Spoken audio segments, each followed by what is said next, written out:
গরুগুলা মোটা তাজা করে বিক্রি করে দিয়েছি এই খাদ্য তালিকায় থাকা খাদ্যগুলা দিয়ে। খুবই গুরুত্বপূর্ণ একটি খাদ্য তালিকা। দ্রুত গরু মোটা তাজাকরণ করতে এই খাদ্য তালিকা গুরুত্বপূর্ণ ভূমিকা পালন করে।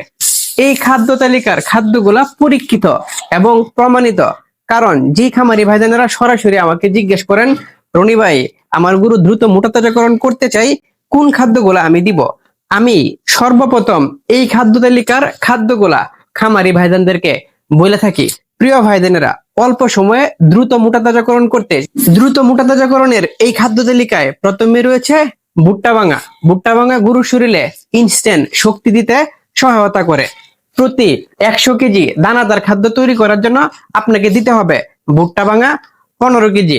পাশাপাশি দিতে হবে গমের ভুসি, সেটা মোটা ভুসি হোক কিংবা চিকন ভুসি হোক, দিতে হবে 100 কেজি দানাদার খাদ্য তৈরি করার জন্য 30 কেজি। পাশাপাশি দিতে হবে খেসারি ভাঙা। অনেক খামারি ভাইজানেরা খেসারি ভাঙাটা খুঁজে পান না।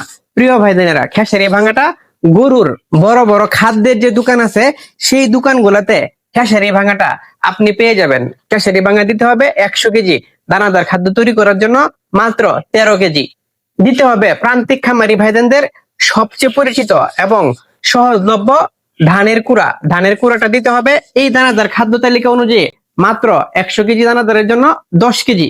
দ্রুত সময়ে গরু মোটা তাজাকরণের এই খাদ্য তালিকায় আপনাকে অ্যাড করতে হবে সয়াবিন মিল। সয়াবিন মিল গরুর হাই প্রোটিন একটি দানাদার খাবার। এই খাদ্য তালিকায় সয়াবিন মিল রাখতে হবে 100 কেজির জন্য 18 কেজি। এই খাদ্য তালিকায় যুক্ত করতে হবে সরিষার খৈল। সরিষার খৈলটা আপনারা যদি মিলে নিয়ে যান তাহলে এটা ভেঙে একদম পাউডার ফর্মে করে দিতে পারবে। 100 কেজি এই দানাদার খাবার তৈরি করার জন্য 10 কেজি দিতে হবে সরিষার খৈল। এই দানাদার খাবারের সাথে মিক্স করতে হবে 1 কেজি লবণ, সাথে মিক্স করতে হবে 2 কেজি গ্রোথ পাউডার, এবং গ্রোথ পাউডারটা হইতে হবে খুবই মানসম্মত।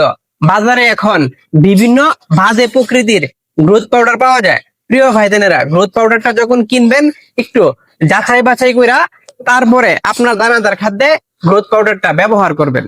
গরুর মুখে রুচি এবং স্বাদ বৃদ্ধি করার জন্য এই খাদ্য তালিকায় ব্যবহার করতে হবে রক সল্ট। রক সল্ট ব্যবহার করতে হবে মাত্র হাফ কেজি, এবং সাথে ব্যবহার করতে হবে গরুর যাতে হজম কিংবা গ্যাসের কোনো ঝামেলা না হয় সেই জন্য দানাদার খাদ্যে যুক্ত করতে হবে 500 গ্রাম খাবার সোডা। আপনারা যদি এই হিসাবটা একটু মেনটেন করেন দেখবেন 100 কেজি খাদ্য হয়ে গেছে। প্রিয় ভাইদেরা, এই খাদ্য তালিকা অনুযায়ী খাদ্য খুঁজে পাওয়া গ্রামের বাজারে কিছুটা কঠিন। তবে আপনি যদি এই খাদ্য তালিকা অনুযায়ী গরুকে খাবার দেন তাহলে নিঃসন্দেহে খুব দ্রুত গরু মোটা তাজা হবে ইনশাল্লাহ।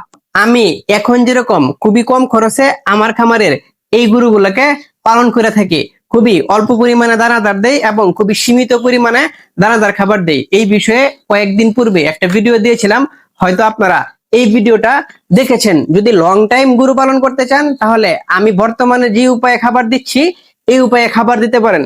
যদি দ্রুত গরু মোটা তাজা করতে চান তাহলে এখন যে খাদ্য তালিকাটা দিয়েছি এই অনুযায়ী আপনারা খাদ্য দিতে পারেন, ইনশাল্লাহ ভালো একটি রেজাল্ট পাবেন ভাইজান।